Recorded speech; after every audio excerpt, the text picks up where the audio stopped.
inside them. Show them you will work with them. Offer hope in place of hate. Hope and reason gave people a chance to think for themselves, to be a part of the solution. Yes, hope. All right, that's it for today. I'll check back in later. Otherwise, this is just crazy long.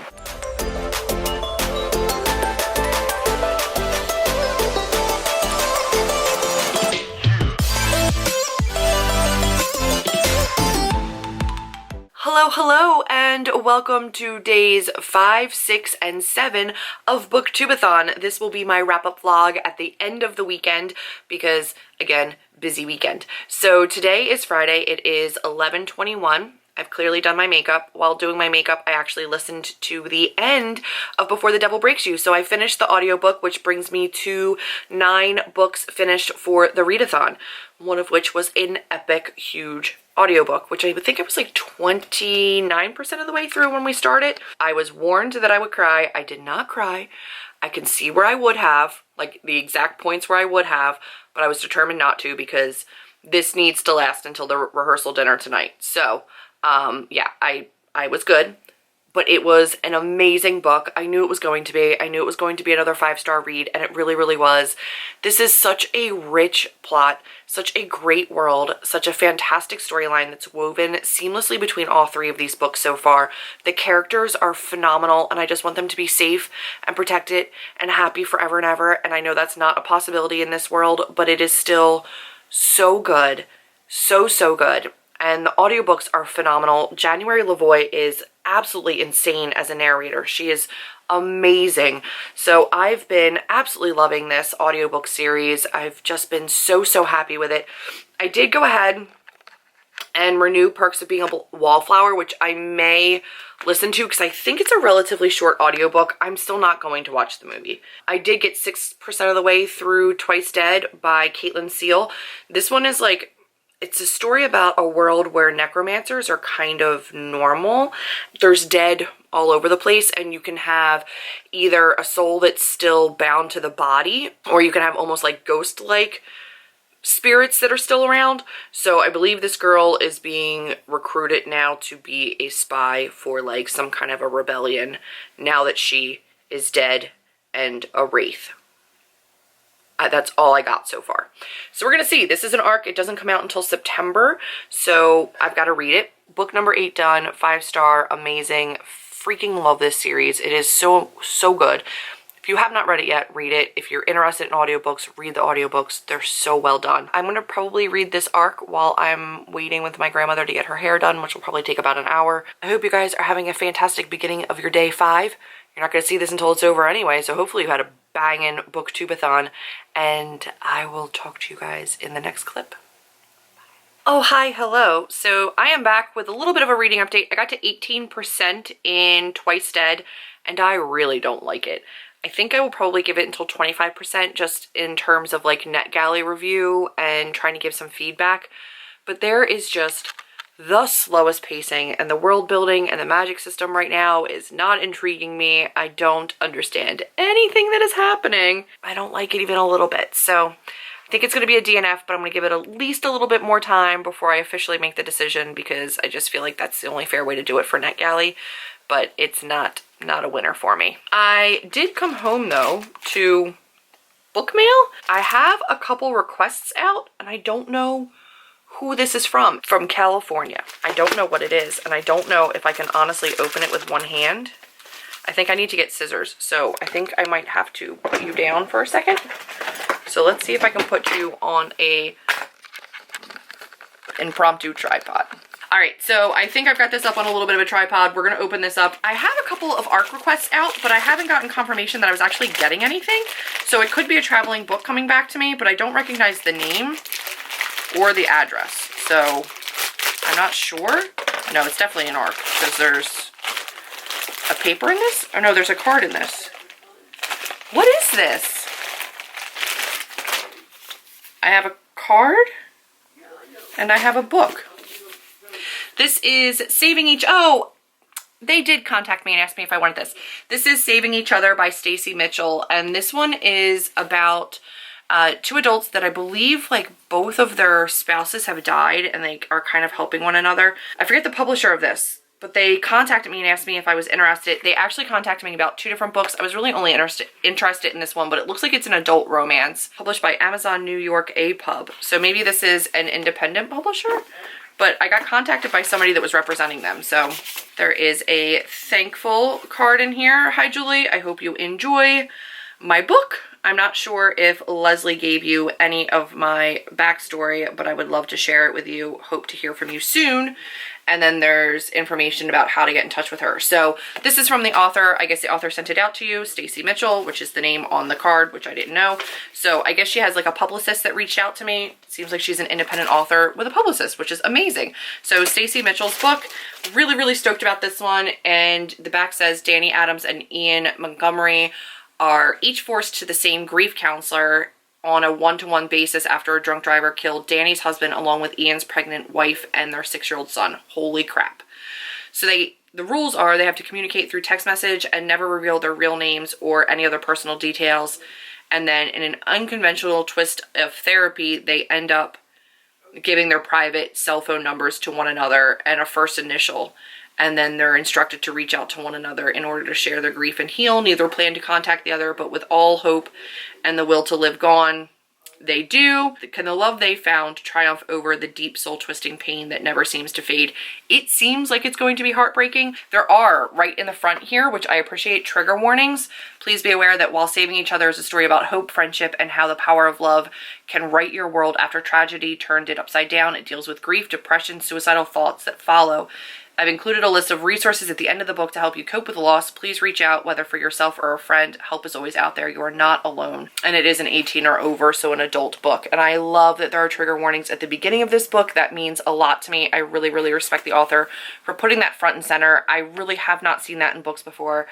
Maybe I'm just missing it. Let me know if you've seen that, but it's like front and center right there on this first info page, and I really appreciate that it's there. And there's actually several mentions of the resources at the back of the book to help you deal with loss and depression. So that is phenomenal, and I love that that is there. So I'm gonna go. It is 3 o'clock. I have not eaten yet today. I'm really, really hungry, and we have to leave here by like 4:15, 4:20 to get to the rehearsal venue and start the wedding festivities, which I'm very excited about. So I'm gonna go do all of that, and I'll touch base with you guys later. This is G-Mom's room, so she's got the only full-length mirror, but this is a dress that I have worn to other weddings, and it is incredibly comfortable. So I'm gonna wear this to the rehearsal dinner tonight as well. So this is my rehearsal dinner look. It is outside, and it is currently really, really muggy, so I don't have much hope for my hair. I do have a clip so I can put it up if I need to, but it is a very comfy dress, so off I go. Hello and good morning, and welcome to day 6 of BookTubeAthon, where I have done pretty much nothing. I am just waking up. It is not just waking up. I'm awake. It is 8:40. I need to leave here by 9:30 to get down to the salon to start wedding day prep. We're getting updos and makeup. It is pouring right now. And I'm really hoping the weather clears up because the wedding is outside and the reception's outside. Yesterday, the rehearsal was really humid and really muggy, and I sweated a whole bunch. It wasn't even that it was overly hot, it was just no wind and so humid. I think humidity was at 98%. Regardless, I am happily getting ready for my sister's wedding. The wedding is not until 4. It's just a lot of prep when you're a bridesmaid. When you're like in the wedding, there's a lot of prep. We're gonna take all of our dresses. We're gonna get dressed at the venue. They have like a bridal suite. It's a like mansion estate basically. So we're gonna get dressed there. The guys have their own little space to hang out while we wait. And then my sister and my brother-in-law, future brother-in-law, today brother-in-law, will be seeing each other. They'll do like a first look, and we are going to take pictures before the wedding ceremony, so they'll have seen each other. And then the wedding ceremony will be pretty short and hopefully very sweet. I'm sure it will be. I know I'm going to cry a whole shit ton. Then we're going to party for the night. I'm very excited about it. By the time this goes up, the wedding is already over, so which means I can also mention that we have planned and practiced for months a flash mob for the wedding. Hopefully by the time you see this, that went well. The practice for the flash mob was hilarious and amazing and so much fun. Fingers crossed that my sister and brother-in-law really like it and they're surprised by it and not mortally embarrassed, because I think it's going to be really, really fun. So that's the plan for today, but there will be no vlogging. I'm not bringing a camera. I'm going to head off, but before I do, a reading update. Last night I started Wicked Ruin, which is the third of that the seven series. With the first one is Born Sinner, which I did a throwback Thursday on. It's really, really dark, really, really intense, and it's basically like a fallen angel, demon, otherworldly Lucifer, super, super crazy sexy time at points of the story. It's an ebook. I'm 19% of the way through that. I did end up DNFing Twice Dead. I just said on NetGalley that I wasn't going to review it. That one was a bust, and I didn't want to start the other one because I think it's just a little bit more serious. So I started a little bit of a smutty read, and we'll see how that one goes, but I probably won't get to it until maybe Sunday when I get back from the wedding. We're gonna wait and see what Sunday looks like. Hi guys, I am back from my sister's wedding. It is Sunday at 11:40, and I did not obviously do anything yesterday except for celebrate with my sister and my new brother-in-law and my family and my other sisters, and it was amazing. The rain stopped, the sun came out, we had so much fun. Like, it was actually amazing. Did not get a ton of sleep. Am looking forward to sleep tonight in a big way. I think I might do a little bit of reading today. I still do have Wicked Ruin, which is, I believe, the third of that Born Sinners series. It's not a trilogy, it's a series. And I do have some of that, and at some point today, I do think I'm just going to like veg out in bed because I am exhausted, but like happily exhausted, but exhausted. So I am sure I'm going to be reading a little bit more. I will update you. I am not going to finish anything at all. I don't think there's any way that's happening. I did finish 9 books. All right, so the challenges, I'm gonna go over them as I remember them. I don't have them in front of me. But my coin toss pick was The Rest of Us Just Live Here by Patrick Ness, which I read and I think gave 3 stars to? I think, I don't know, 3 or 4. You tell me. And then something I've always wanted to do was a road trip across the US for an entire summer, and that was Open Road Summer by Emery Lord, which I enjoyed. I think I gave 4 stars. Really cute contemporary. Green on the cover was this gorgeous, gorgeous book, The First Time She Drowned, which was dark and deep, but I gave 4 stars. It was like a 3.5, 3.75. I went for 4 because, I mean, it's dark and it's heavy and it's problematic, and the relationship between the daughter and the mother are horrible, but I felt like it was represented well. Like, I think the psychological aspects and like that kind of stuff was done well in it. Clearly, I had a lot of thoughts. So this was green on the cover, as well as A Beautiful Spine. I doubled down on that one. We're counting this as something. I don't even know what. There's no book-to-movie adaptation, I don't think, for any of these.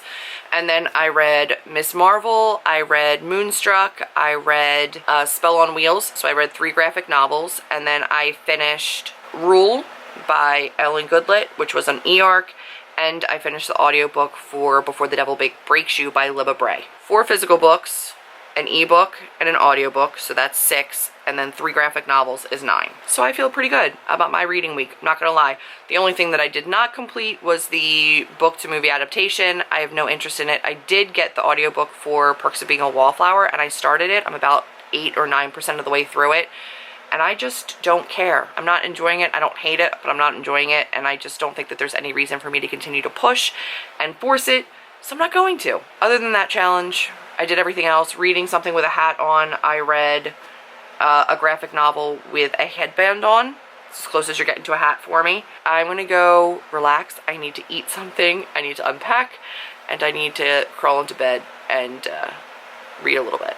And I'll check back in later. I'm back for the end of my BookTubeAthon vlog for day 5, 6, 7. It is only 5 o'clock, and I have reached 54% in Wicked Ruin. I'm gonna really be pissed if that's not the name of this book. It is Wicked Ruin, and it is the 7 Sinners Book 3. So 53% from 19. I've been reading for a while in bed. I'm probably gonna have a little dinner and go to bed really early. I could wait and update you guys later, but the truth of the matter is I'm not going to do anything else. Like, I'm just gonna read. I'm probably still not gonna finish it, and this is just gonna get later and later, this vlog. So I'm going to wrap it up here at 9.5 books read. Feels a little bit crappy that like 9.5 books in, I still didn't technically complete all the challenges, but it is what it is. It's fine. And overall, this week was so much more success than I could have ever imagined, with my sister's wedding being this weekend and taking up a large chunk of my time and attention. I still had so much fun. I've been watching all of the vlogs. I've been trying to comment as much as possible. It's such a fun time to be a part of the BookTube community, and it just makes me feel so thankful and so grateful for all of the people that I'm seeing and the new friends that I'm making and the new channels that I'm subscribed to. And I've loved that you guys are finding me through it. So thank you for commenting. Thank you for supporting. If you want to see pictures from the wedding, I was going to put in like a little video clip, and then I was going to put in a little picture, and then I was like, you know what, I haven't talked to anybody. There's a lot of people in that video, and not everybody has agreed to like a life on the internet, but I will probably be sharing pictures on Instagram. I already shared a picture of myself and my sister in my Instagram story, which should be live still by the time this vlog goes up. So if you want to see a picture of my sister who got married and myself, it's in my Instagram story. You could head over there now and see that if you watch like the day of this going live. So if you watch on Sunday night or like Monday early morning, you should still be able to see that picture. If not, I'm sure at some point I'll post other pictures. Right now, I just want to like remember it and enjoy that memory. So yay for BookTubeAthon, yay for my sister getting married. I am hoping in the next week or two to be at a new job. Hopefully this job placement has me put somewhere in an attempt to hire a position, and I'm still applying to other jobs. So thank you for everybody who was asking or cheering me on for interviews. It was a great week. A fantastic week, and I almost don't know what to do with myself, because I felt like for so much of the summer I was like gearing up for this wedding, and I was gearing up for BookTubeAthon, and now like everything I had big plans for is over, except for ContemporaryAthon. So ContemporaryAthon is the readathon that I do with Chelsea and Natasha, and that will be from September 17th to the 23rd. Challenges have not gone out yet. We are still finalizing those, but definitely put in your planners that from the 17th to the 23rd, we will be reading contemporary books. We're really excited about it. I think that's everything. So I hope you guys had a very successful, really amazing ContemporaryAthon. Definitely let me know down below. I feel really good about the week. I hope you did too. And that's it for this particular vlog. If you liked this video, you liked this series, give me a big old thumbs up, click subscribe, and I will see all of you in my next video. Bye guys.